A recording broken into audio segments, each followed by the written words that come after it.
చిన్న ఇంజెక్షన్ ద్వారా మోకాలు మరియు నడుము నొప్పులకు దీర్ఘకాలిక పరిష్కారం. డాక్టర్ ప్రకాష్ గుడిపూడి. సంప్రదించండి. Allides pain and pain management centre, Hyderabad. Allagadda రాజకీయం రసకందామయంలో పడింది.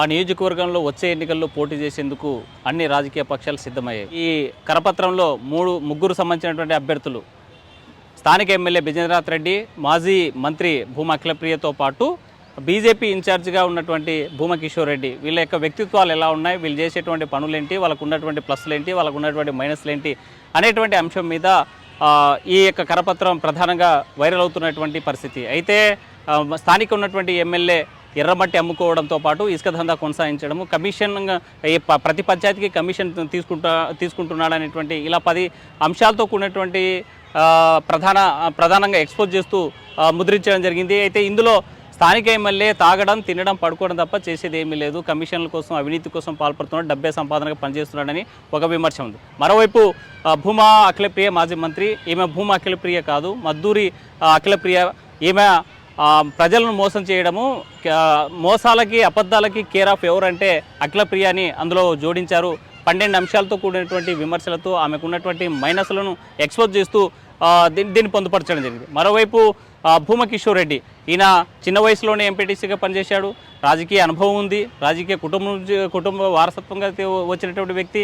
మరి ఈయన ప్రజాసేవ కోసమే పనిచేస్తున్నాడు అనేటువంటి అంశంతో అలా 10 అంశాలతో కూడినటువంటి భూమా కిషోర్ రెడ్డికి 10 పాజిటివ్ అంశాలు ఉంటే, ఇటు భూమా అఖిలప్రియకి 12 మైనస్ అంశాలు, అదేవిధంగా స్థానిక ఎమ్మెల్యే బిజేంద్రనాథ్ రెడ్డికి 10 మైనస్ అంశాలను ముద్రించినటువంటి ఒక కరపత్రం వైరల్ అవుతుంది. అయితే ఈ కరపత్రం ఎవరు వేశారు, ఎవరు పంపిణీ చేస్తున్నారు, ఎవరు వైరల్ చేస్తున్నారు అనేటువంటిది మాత్రం ఇప్పటికీ తేలనటువంటి అంశం. అయితే దీన్ని ప్రధానంగా మొత్తంగా చూసుకున్నట్లయితే ఆళ్లగడ్డ నియోజకవర్గంలో జరుగుతున్నటువంటి రాజకీయ పరిణామాలు వచ్చేటువంటి ఎన్నికల్లో ప్లస్సులు, మైనస్లు, అదేవిధంగా వాళ్ళకు ఉన్నటువంటి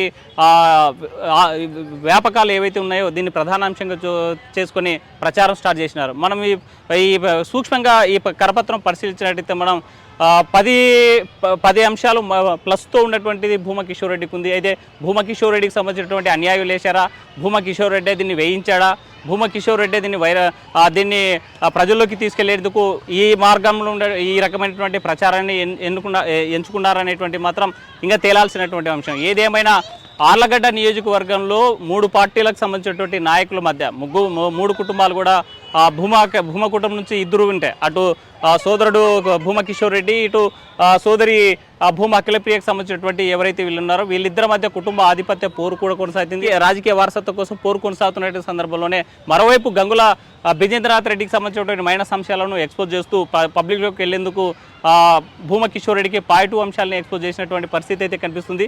ఏదేమైనా ఈ కరపత్రం ఎవరు వేశారు, ఈ కరపత్రం ప్రచురించింది ఎవరు, ఈ కరపత్రం పబ్లిక్లోకి తీసుకుపోతుంది ఎవరు, దీని వెనుక ఎవరున్నారనేటువంటి కోణంలో కూడా ఇక్కడ ఉన్నటువంటి ఇంటెలిజెన్స్ వర్గాలు, నిఘా వర్గాలు ఇప్పటికీ అన్వేషిస్తున్నటువంటి పరిస్థితి అయితే కనిపిస్తుంది. ఈ ఆళ్లగడ్డ ఏ నియోజకవర్గంలో మాత్రం హాట్ టాపిక్గా మారింది ఈ కరపత్రం. వీడియో జర్నలిస్ట్ చంద్రశేఖర్తో హుసేన్, RTV కర్నూలు. మరిన్ని వీడియోస్ కోసం ఛానల్ సబ్స్క్రైబ్ చేయండి, లేటెస్ట్ అప్డేట్స్ కోసం వాట్సాప్ ఛానల్ ఫాలో చేయండి, అండ్ లింక్ డిస్క్రిప్షన్ లో ఉంది.